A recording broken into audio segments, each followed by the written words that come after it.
Hi there, Kris here with another quick tip for you all. In this video, we're going to continue our look at painting the white scars from the Horus Heresy Betrayal at Calth box set. And so as you can see here, we have our little white scar model all ready to go, and we are going to work on his power claw, on his power fist. So you can see the model's already been done, and for our beginning base layer is Teclis Blue. With a little bit of Lemaine medium to help thin it out. Prefer medium over water in these instances as you maintain better control. Although in areas such as small as this, you can use water if you like. If you're more comfortable with it, then feel free, of course. Always work with whatever you're most comfortable with. And here I'm just simply using a base coating brush, and I am applying the Teclis Blue over the claws. The claws are already been primed, and they already have like a base layer of white on them, and there's all sorts of paint on them and everything like that. Not too concerned about how much previous paint is on there, as I'm simply just going to build this blue up, and because we're working with the paint in a fairly thinned out condition, we can apply more than one layer and get a nice smooth finish on those claws. It is a little bit tricky getting into some of those other areas on the claws, as it's just the way the positioning of the claws and the way the fingers are kind of extended on the power glove. I'm also painting the little coils on the back of each of the little nails blue, as well, as maybe these are energy coils. I don't know. They could be shock absorbers for all I know, but I'm going to paint them up so they look like they're energy coils, because this is a lightning claw, right? So let's imagine there's some sort of electricity and stuff flowing through the claws, and whatever, right? Whatever we imagine. Kantor Blue is next. This is going to be a shade color. I'm going to slap a little bit onto the palette, and I'm going to use my detail brush here to simply just lay a little bit onto the claw, and then really quickly with my base coating brush, I am going to feather out the end here and just create a nice little transition of Kantor Blue and the Teclis Blue. Again, to be careful not to leave the little watermarks there as you go. You may have to try it once or twice to get it right. You just thin the color down just a little bit, and again with your other brush that is completely devoid of any kind of paint or anything like that, you just draw the color out, and then essentially all you're doing is you're just thinning out that paint and drawing it so that the Teclis Blue is shining through the Kantor Blue and giving you your color transition, when in fact there is no colors being mixed or anything like that. So here's get a little bit more deeper into the blade itself, and then just simply draw the color. And again, it helps create that illusion of a color transition occurring on the blade. As I mentioned before, it may take more than one try, but again, it also does help to go over it once or twice, just so that you can build that color transition up nice and smoothly. And then here at the coils, I just shade the ends, no particular reason. I thought it would just look kind of cool. Kind of get that central area, like that is glowing it from the center outwards.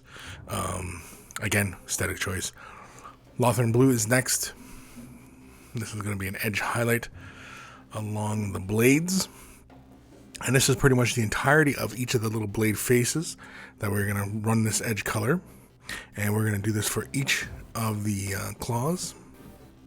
We're going to run it all the way up.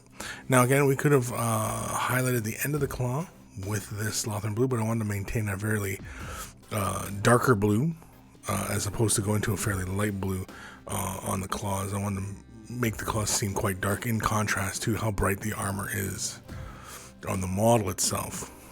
Again, trying to maintain some sort of color balance. As you can see, like the red and the blue are fairly heavy, and they're not overly saturated feeling, and so again, they don't really conflict with how bright the armor is.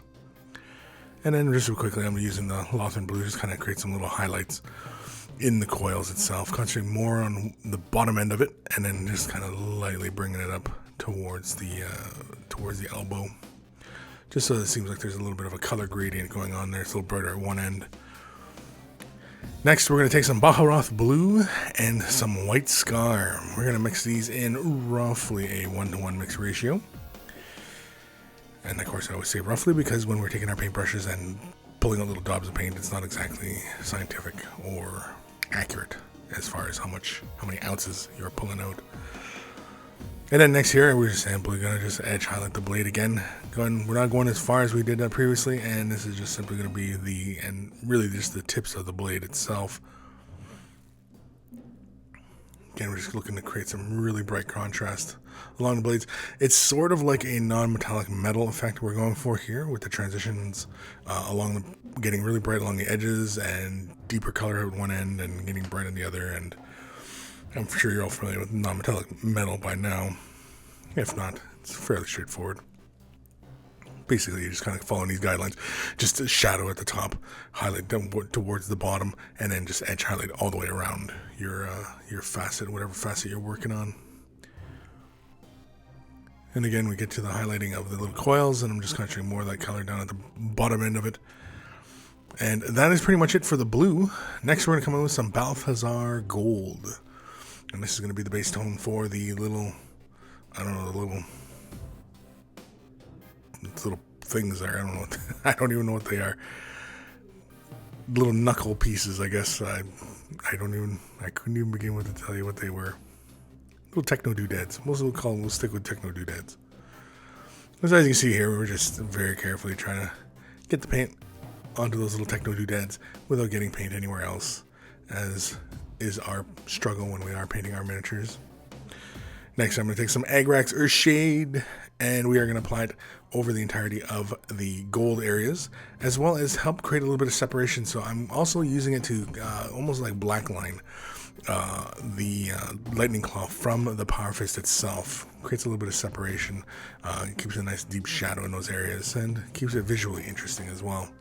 And of course, once that's dry, we're going to come in with some Gehenna gold, and just basically along the top edges of each of the little knuckles and the little doodads, we're just highlighting the top end of them. And then Auric Armour Gold is next, and this is just going to be a really spot little highlight on top of each of those little sections. There's a tiny little dot here and there.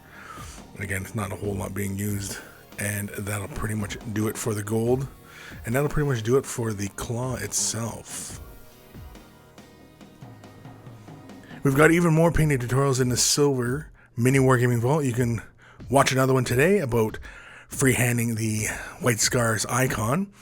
Just click the link in the video description below and watch it right now. If you don't have a MiniWarGaming vault membership, you can click on the link and sign up for a 7-day free trial where you can get your silver membership and you have access to all the painting tutorials, and you also have access to everything else in our vault, 1,000 painting tutorials and all sorts of battle reports and all sorts of other fun and goodness. But that is it. It's as easy as that. Do not be afraid to give it a try, and don't be afraid to leave a comment as to what you'd like to see in the next quick tip video.